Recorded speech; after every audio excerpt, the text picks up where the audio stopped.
사랑하는 성도 여러분, 제 손에는 책 한 권이 들려져 있습니다. 손바닥만하죠?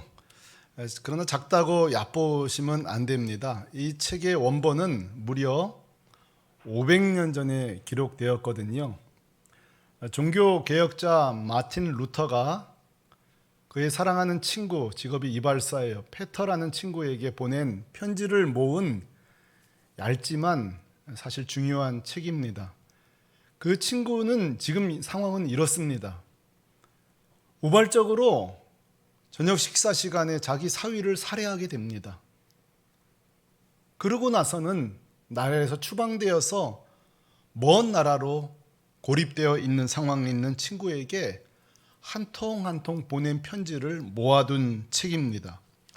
여러분 한번 생각해 보세요. 루터는 편지를 보내면서 묻고 싶은 게 굉장히 많았을 거예요. 궁금한 거 말이죠. 이런 것입니다. 따지고 싶은 것. 어떻게 하다가 너가 사람을 죽였냐? 그것도 네 사위 아니냐? 어떻게 그 저녁에 무슨 일이 있었길래 이런 살인 사건이 난 거냐? 몹시 루터는 궁금했을 것입니다. 자, 그러나 우리가 이 책 첫 장을 펴는 순간 우리의 예상은 완전히 빗나갑니다. 루터는 친구의 범죄와 관련된 내용은 하나도 묻지도 않고 따지지도 않습니다. 그리고 이 책의 첫 마디는 이것입니다. 한번 따라해 보시죠. 나는 너를 위해 기도하고 있다. 지금 여러분 잘못 들으신 거 아닙니다. 제대로 들으신 겁니다. 너 왜 사람을 죽여? 이런 내용 없어요. 딱 한마디입니다. 나는 너를 위해 기도하고 있다. 그리고 그 다음 문장은 너는 앞으로 이렇게 기도하거라. 이 책 전체 내용이 다 기도에 관련 책이고 책 제목도 단순한 기도라는 거예요. 자, 사랑하는 성도 여러분, 나는 너를 위해 기도하고 있다.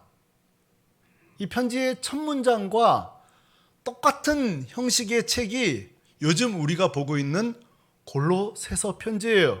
자, 골로새서 편지 3절 상반절 똑같이 이렇게 시작됩니다. 같이 읽어보시죠. 시작. 우리가 너를 위하여 기도할 때마다. 바울은 지금 첫 문장이 내가 너를 위해 기도하고 있다는 거예요. 바울이 만약 성격이 급한 사람이었다면 이렇게 시작하지 않았을 것입니다. 지금 에바브로에게 성도들에게 묻고 싶은 게 한두 가지냔 말이에요. 이런 거죠. 아니, 어쩌자고 거짓 교사들이 교회 안에 들어오게 만들었냐? 또는 들어올 수는 있다. 그러나 어떻게 거짓 교사들이 이렇게 활개치도록 내버려도 뒀냐? 또 에바브로에게는 이런 거죠. 물론 너가 일반 성도인 건 내가 안다. 교회 생고 귀하지. 그런데 이 지경이 될 때까지 도대체 너는 뭐 한 거냐?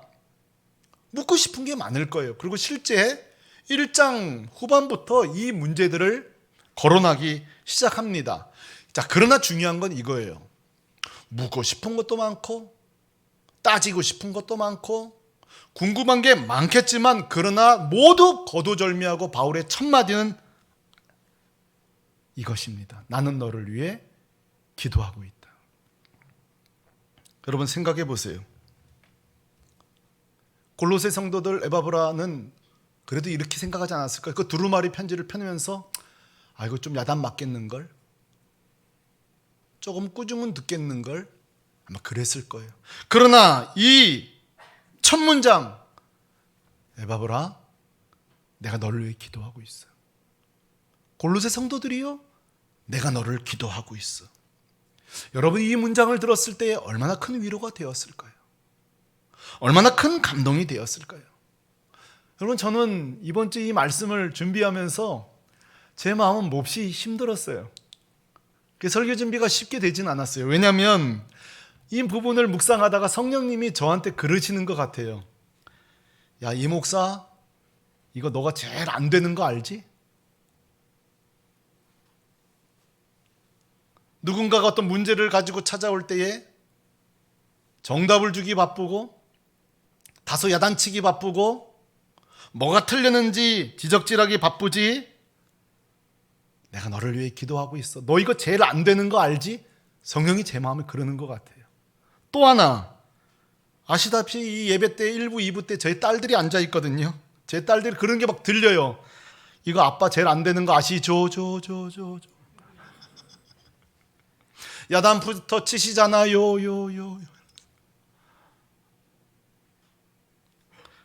정답 옳고 그름부터 얘기하는 쟤를 발견하게 돼요.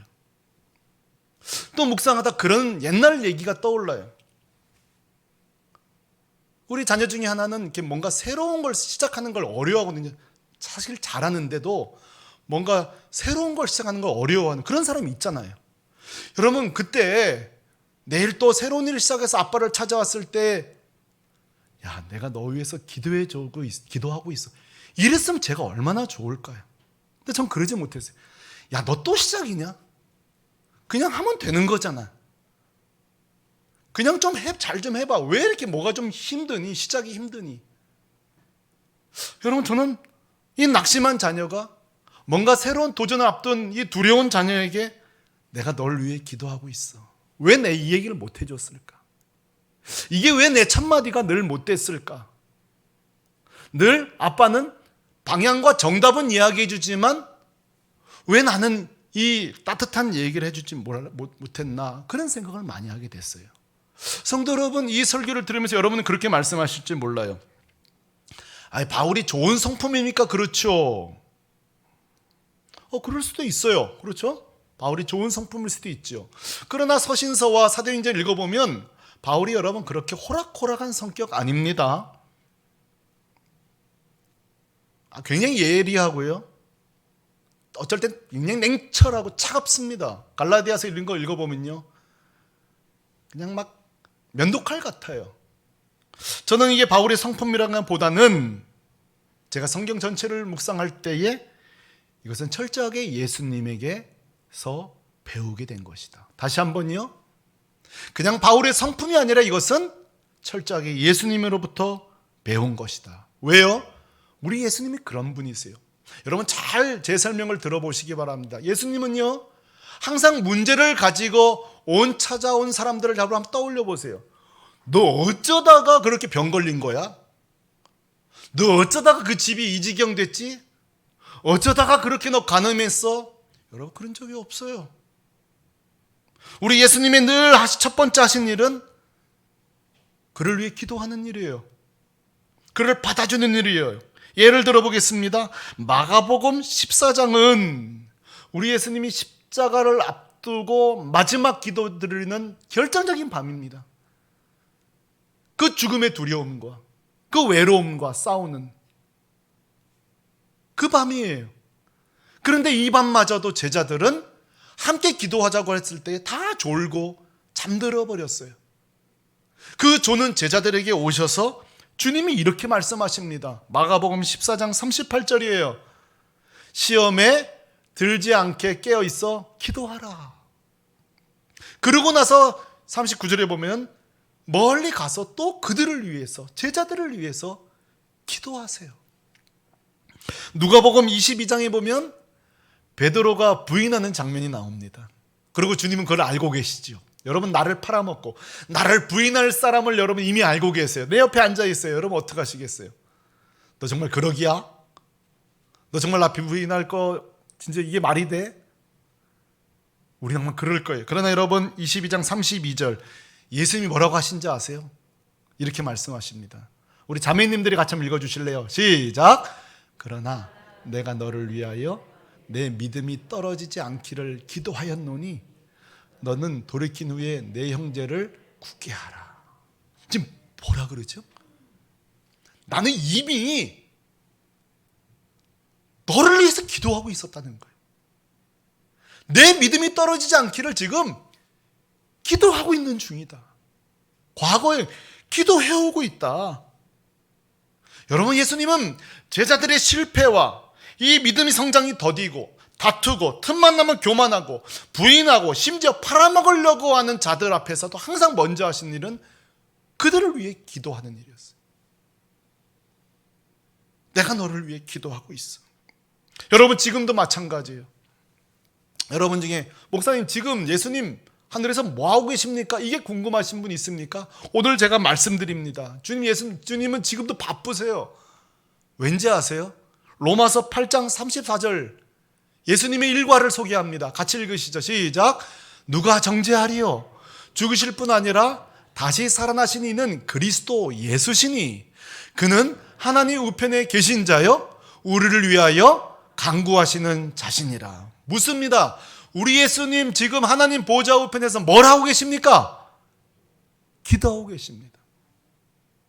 우리를 위해 기도하고 계십니다. 이 문맥은 7장에 보면 죄를 도무지 이길 수 없는, 그래서 날마다 죄 가운데 살고 있는 성도들을 이야기를 합니다. 그리고 8장에 그 죄를 이길 수 있도록 성령이 도울 거라고 얘기해 놓고 마지막에 이 말씀이 나온 거예요. 너희들을 위하여서 주님이 기도하고 있다는 거예요. 여러분, 이 주님의 한번 바라보십시오. 주님이 항상 우리를 보면서 너는 그렇게 곧다고밖에 못 사냐? 너는 그제 또 짓냐? 너는 어떻게 그럴 수 있냐? 물론 실망하실 수 있지만 반드시 이 장면을 머릿속에 새겨 넣으십시오. 주님은 지금 나를 위해 기도하고 있습니다. 한 번 더요. 주님은 나를 위해 기도하고 있습니다. 이게 주님의 모습이에요. 나는 너를 위해 기도하고 있어. 오늘 우리 자신과 오늘 예수님을 한번 여러분 비교해 보십시다. 우리가 사는 사람을 대하는 태도, 낙심한 성도, 실수한 성도, 넘어진 성도를 대할 때에 우리의 그 첫마디가 집사님 내가 기도하고 있는 거 아시죠? 여러분 이 문장입니까? 아니면 문제를 지적하고 그것도 필요하죠. 방향을 제시하는 게 필요하죠. 그러나 불평, 원망뿐입니까? 예수님 보세요. 문제와 있고 제자들에게 늘 실망합니다. 그리고 교정도 해주죠. 그러나 잊지 마십시오. 가장 먼저 하시는 일은 기도하는 일입니다. 내가 너를 위해 기도하고 있어. 자, 바울의 편지 보세요. 바울도 마찬가지예요. 골로새 교회 소식을 듣자마자 속상했겠죠. 이 신생교회가 나름 잘 자란다고 생각했거든요.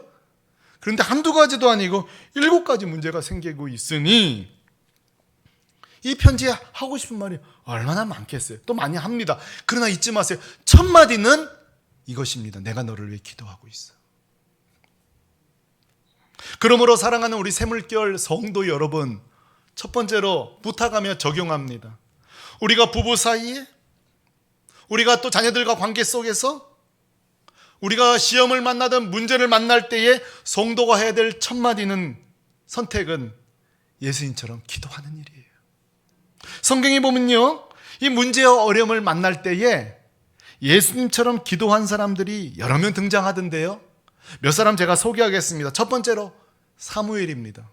사무엘은 별명이 기도의 사람인데요, 진짜 기도의 사람이에요. 사무엘상 15장에 보면 우리가 잘 아는 것처럼 사울이 하나님으로부터 폐위 선언을 받습니다. 내가 저를 버리겠다고. 자, 이때에 여러분 사무엘의 행동을 여러분에게 소개하고 싶어요. 15장 11절입니다. 하나님이 이렇게 말씀하시며 내가 사울을 왕으로 세운 것을 후회하노니 그가 돌이켜서 나를 따르지 아니하며 내 명령을 행하지 아니하였음이라 하신지라. 그 다음부터 같이 읽으실까요? 시작. 사무엘이 근심하여 온 밤을 여호와께 부르짖으니라.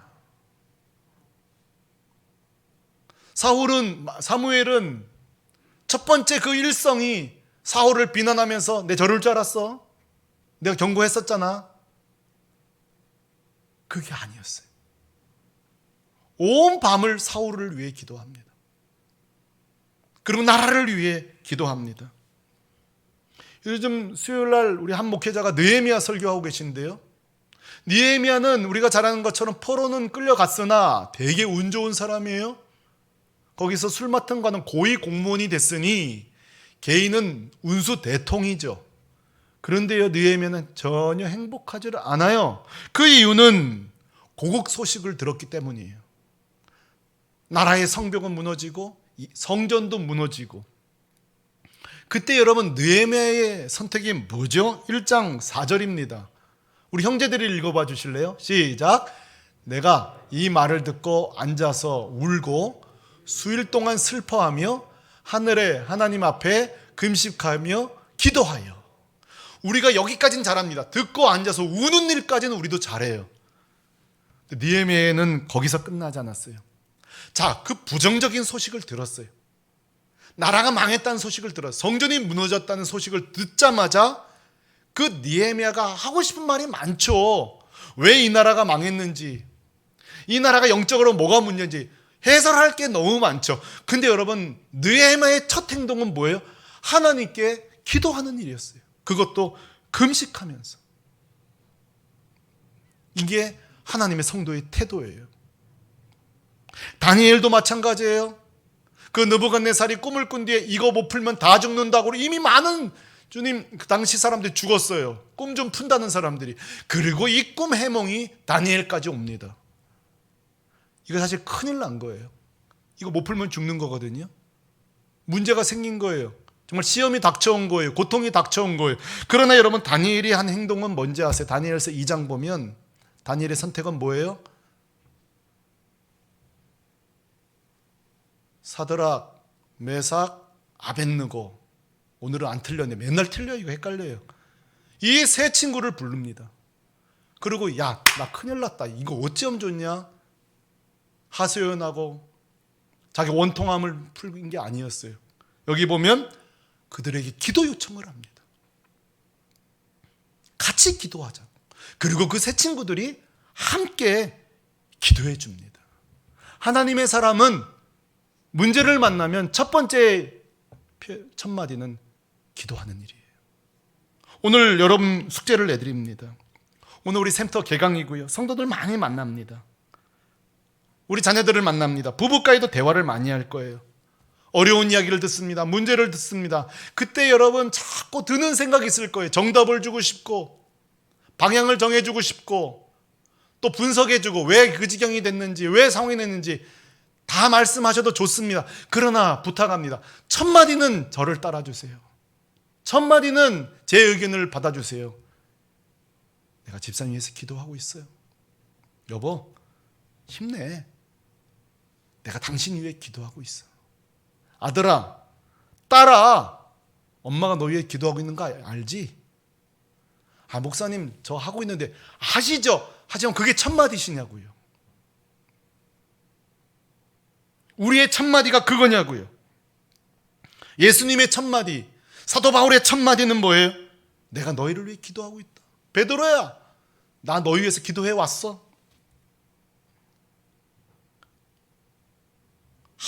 항상 멈추시기 바랍니다.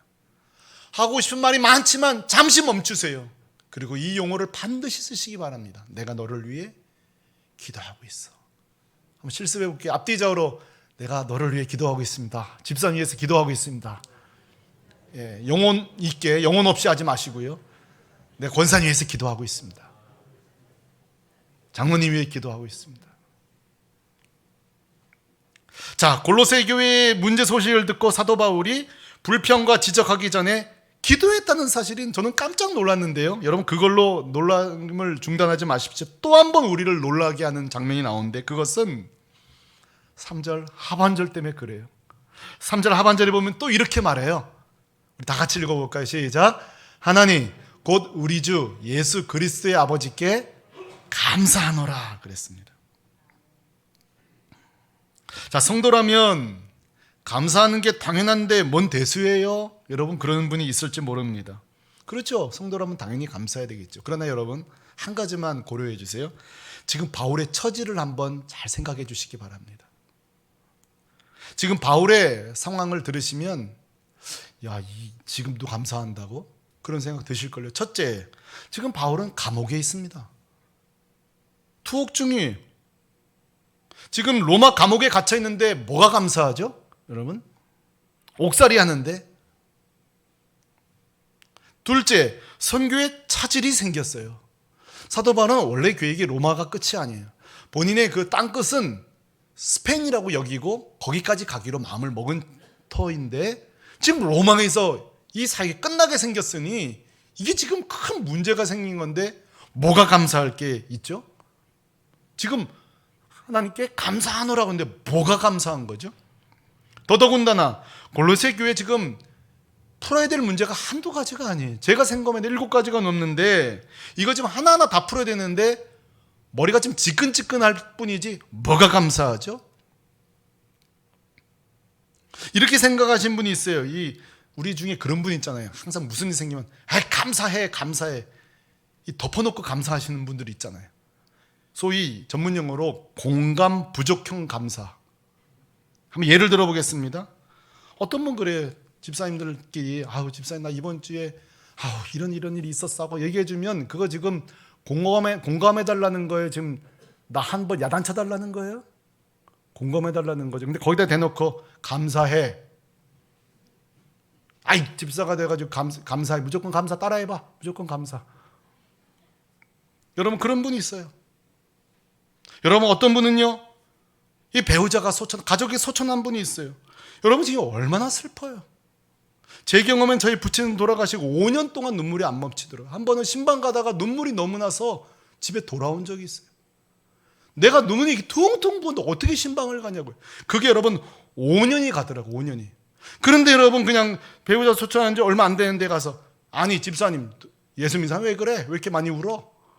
감사해. 그만하면 오래 사셨어. 감사해. 저는 그런 분 보면 한 대 주워받고 싶어요.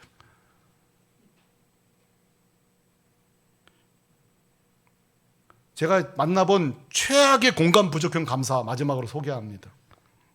어떤 분이 수술해가지고 너무 아파요. 근데 거기 대놓고 이렇게 하시는 분 봤어요. 불평하지 마. 예수님 십자가 생각해. 예수님 생각해. 그분은 그 환자는 이렇게 말할 거예요. 저분이 언제쯤 내 방에서 떠날까? 언제쯤 이 병실에서 나가게 할 수 있을까? 응급 버튼이라 누르고 싶을걸요? 자, 여러분. 그렇죠. 무조건 감사, 그거 정답이잖아요. 그렇죠. 성도 정답이죠. 그러나 여러분 보세요.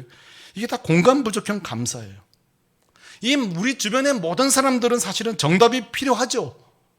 그러나 정답이 필요한 시간이 아니라 지금은 위로가 필요한 시간이에요. 속상한 성도 만나면 여러분 다른 말 하시고 싶겠죠. 그러나 잠깐 멈추세요. 그리고 그냥 속상하시겠군요. 나도 속상하네요. 그 사람 왜 그랬대요? 내가 같이 있었으면 욕이라도 해줬을 텐데. 그렇죠? 그건가? 속상하게 해주는 거예요. 누가 돌아가신 분이 계시면 얼마나 슬프세요? 많이 우세요. 저는 지금도 눈물이 나요. 같이 울어드리면 되는 거예요. 아프신 분이 있으면 제가 다 이해할 수 없겠지만 너무 아프시겠네요. 저는 그때 요만큼 그렇게 통증이 어마어마하던데 얼마나 힘드세요?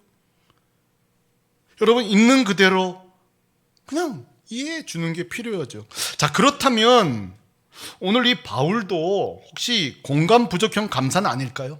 그냥 편지 좀 근사하게 써야 되니까 여러분 감사하세요. 감사하십시오. 이렇게 말이죠. 과연 그런 걸까요?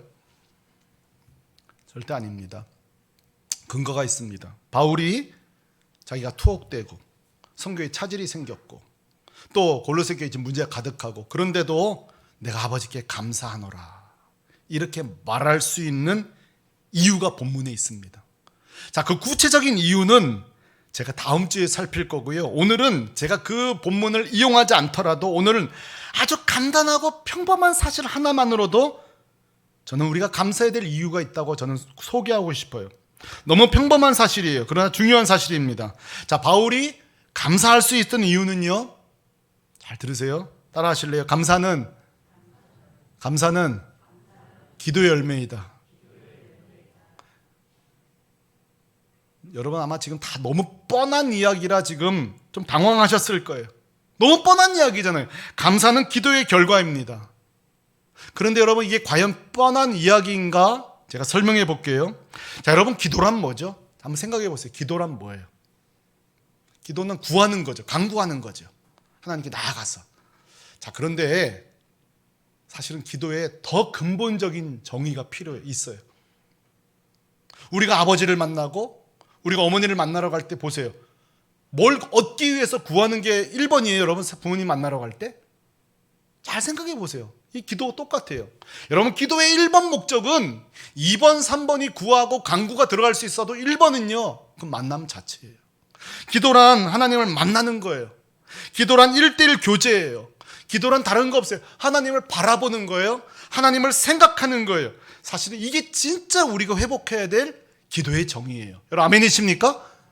그 다음에 우리가 간구도 하고 기도도 하는 거죠. 근데 재밌는 거는 이렇게 우리가 저 본질적인 기도가 회복돼서 하나님 만나고 깊이 교제하고 하나님 바라보고 생각하면요, 항상 기도의 종착역은 뭔지 아세요? 감사예요. 왜 그럴 수밖에 없나 보세요. 하나님을 생각해요. 바라봐요. 하나님과 교제하는 순간에 여러분, 우리가 들고 간 기도 제목이 잔뜩 많지만 어느새 우리는 지금까지 하나님이 우리에게 베푸신 하나님을 생각하게 됩니다. 우리에게 허락하신 그 은혜를 바라보게 됩니다. 안 그렇던가요? 지금까지 내 삶 가운데 행하신 일, 베푸신 일들을 생각하지 않을 수 없어요. 감사하지 않을 수 없어요. 그래서 우리는 종종 기도 보따리를 이만큼 들고 갔다가 하나도 풀어놓지 않아도 감사함으로 돌아오는 경험이 있어요. 난 여러분에게 그런 경험이 있었다고 생각합니다. 하나님을 생각하고 하나님을 바라보는 그것만으로도 이미 주신 은혜 때문에 감사하네. 그렇지, 내가 은혜였지. 이번 이 일 구하러 갔다가 그냥 여기까지 산 것도 내가 은혜야. 내가 가정 꾸미고 이 꼬물이들 두셋 나가지고 여기까지 다 커에 키웠고 여기저기 몸은 아픈 게 있어도 그래도 이만하면 감사하고. 이 기도, 진짜 하나님 앞에 제대로 기도하는 사람의 그 기도의 종착역은 항상 감사해요. 경험하셨으면 아멘이십니까? 사실 이게 우리의 고백이에요. 지난 목요일 날 큐티 말씀이 시편 77편인데요. 제가 이날 묵상을 좀 재밌게 했어요. 왜냐하면 시편 기자가 시를 쓴 이유가 화딱지가 나가지고 잠이 안 와서 시를 쓰기 시작한 거예요. 여러분 시편 시가 뭐 대단한 거 아닙니다. 미워 죽겠어. 그래서 시를 쓴 거예요. 어쩔 때는요, 하나님이 안 도와줘가지고 화딱지 나서 쓴 시도 있어요. 이렇게 말해요. 어떻게 이렇게 침묵하십니까? 주무시나이까? 왜 잠잠하십니까? 시편 재밌습니다. 근데 77편은 어떤 거냐면 잠이 안 와요. 화가 나가지고. 너무 기도 응답이 안 되니까. 속상해서 이 시가 시작된 거예요. 그래서 77편 4절은 이렇게 씁니다. 주께서 내가 눈을 붙이지 못하게 하시니 내가 괴로워 말할 수 없나이다 이래요. 자, 지금 기도가 시작된 거예요. 현실적이죠. 기도는 시작됐는데도요, 화가 안 풀려요. 우리도 그렇죠. 기도로 나갔다가 속이 안 풀릴 때가 있어요. 우리 뭐 다 속 시원하게 집에 돌아올 때 있나, 어떤 날은 막 시무룩하게 기도 마칠 때도 있죠. 이 시편 지금 그래요. 근데 여러분 보세요. 기도하다 보면은 하나님을 바라봅니다. 하나님을 생각합니다. 그 은혜에 잠깁니다. 그러는 순간에 77편 11절 바뀌었어요. 같이 읽어볼래요? 시작. 곧 일들을 기억하며 주께서 옛적에 행하신 기이한 일들을 기억하리이다. 이게 지금 전환점이에요. 이 기도가 감사로 바뀌는 전환점이 뭐예요? 기억하는 거예요. 하나님을 생각하는 거예요. 시편 119편도요. 야, 이거 진짜 이 시, 이것도 대단한 시예요. 뭐라고 고백하는 거 아니? 28절에 보면 내 영혼이 눌림으로 말미암아 녹사오니. 성도들 중에 괴로워서 녹아보신 분 있습니까? 119편은 영혼이 녹아가지고 시를 쓰기 시작한 거예요. 그런데 보세요. 62절에 보면은 한참 지났죠. 이 기도가. 이렇게 말합니다. 내가 주의 의로운 규례들로 말미암아 밤중에 일어나 주께 뭐 한다고요? 감사하리로다. 중간에 제가 다 상얘기했지만 중간에 뭐가 나오냐면 하나님이 그동안 베푼 은혜를 막 곱씹어요. 생각해요. 바라봐요. 그리고 전환점이 되고 내린 종착역이 뭐예요? 감사로 시를 마치는 거예요. 사랑하는 성도 여러분, 진짜 제대로 된 기도, 진짜 제대로 된 건강한 기도는 항상 감사를 수반하게 되어 있습니다. 왜냐하면 기도하다 보면 반환점을 돌거든요. 출발점 설명합니다. 원망 답답함이에요. 죽을 것만 같아요. 반환점이 뭐예요? 하나님을 바라봅니다. 주님을 생각합니다. 그리고 용기가 생겨요. 그리고 종착역, 이 기도 여행의 종착역이 뭐예요? 늘 시편의 끝 마무리, 이 꽁지에는 감사와 찬양이 있어요. 사랑하는 성도들, 이런 은혜가 여러분에게 있기를 소망합니다. 응답 없어도 괜찮아요. 이 문제에 대한 답이 없어도 괜찮아요. 이번 주에 중요한 결정이 있지만 여기에 대해 속시안이 말씀하지 않으셔도 괜찮아요. 하나님, 저는 이미 족합니다. 이미 충분합니다. 그러므로 사랑하는 성도 여러분, 시험이 닥쳐 고통이 닥쳐올 때에 공감 부족 감사하실 필요 없어요. 그냥 좀 감사해 그렇게 하실 필요 없어요. 덮어놓고 감사할 필요 없어요. 펴놓고 감사하세요. 하나님의 말씀을 펴고 바라보면서 감사하세요. 생각하면서 감사해요. 그러다 보면 여러분 어느새 용기와 감사 주실 거예요. 고통이 찾아올 때 지켜주심을 생각하세요. 그 어느 순간 내 안에 힘이 생겨요. 야, 이번 주 두려움 없네. 그치? 이번 주 또 한 주 살아가는 거지. 감사하네. 감사한 거예요. 사랑하는 성도는 감사는 대단한 응답이 있어야만 꼭 하는 게 아니에요. 화려한 해결이 되었을 때 하는 게 아니에요. 그저 하나님을 바라볼 때 감사할 수 있기를 소망합니다. 저는 오늘 새벽 3시에 일어나서 말씀을 마무리했습니다. 그리고 메일을 한 장 보냈습니다. 새벽 3시에 메일을 보냈습니다. 걱정하지 마. 여러분 깨우려고 여러분에게는 안 보냅니다. 누구에게 보냈냐면 댄 버게스라는 사람이에요. 미국 사람입니다. 이 사람한테 제가 용케 입은 메일을 찾아서 메일을 보냈어요. 보낸 이유가 있습니다.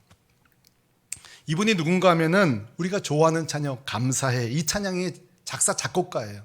가사 이렇습니다. 감사해, 시험이 닥쳐올 때에, 감사해, 주께서 함께 하신, 이 가사를 쓰신 분이에요.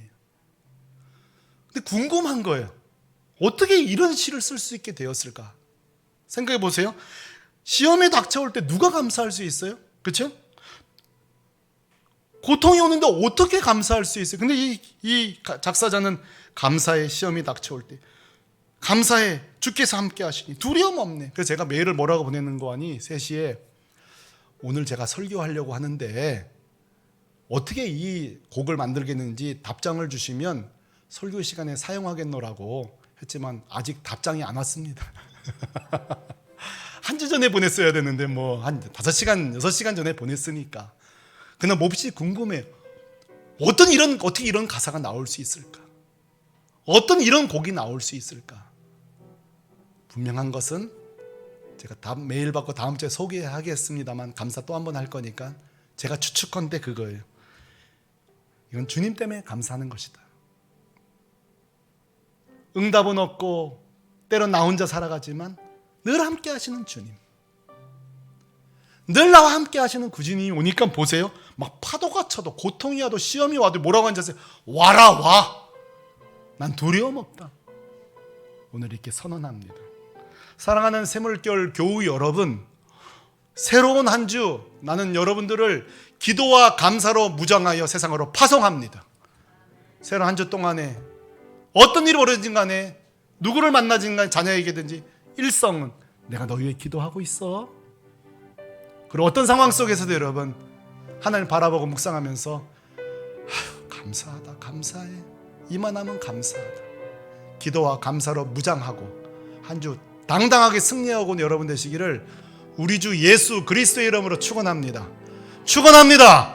우리 다 같이 자리에서 일어나서 이 찬양, 이 신비한 가사의 찬양을 따라 부르지 말고 우리도 고백하면서 같이 부르도록 하겠습니다.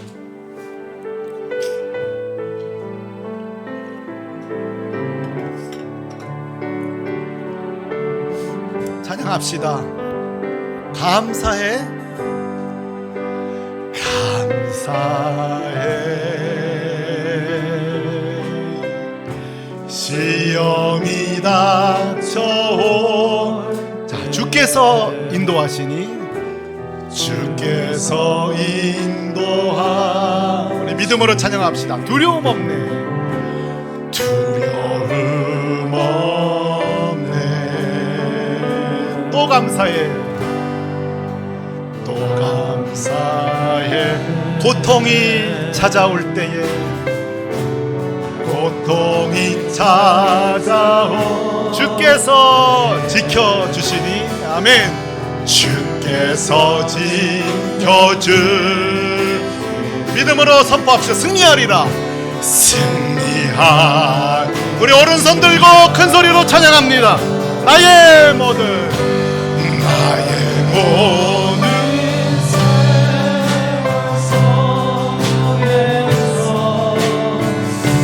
주님이 함께하. 아멘 아멘. 주님의 성령 나를 인도하시. 시험이 나를